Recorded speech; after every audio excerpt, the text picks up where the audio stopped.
As shown in the figure, after passing through medium 1, speed of light v2 in medium 2 will be given c is equal to 3 into 10 raised to 8 meter per second.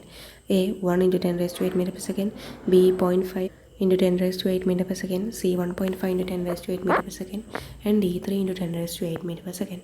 First of all, since the question is based on refractive index and velocity, we have to know mu is inversely proportional to v.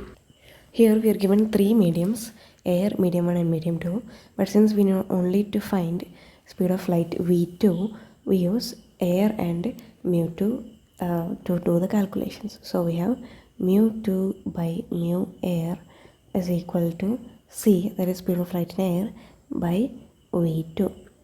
But we are not given mu2 or mu air, not mu air we are given, it is 1. Mu2 we are not given, so we are given the relative refractive index. So we have mu r epsilon r root that is equal to mu2, and that we are given mu r2 and epsilon r2 by 1 is equal to c by v2.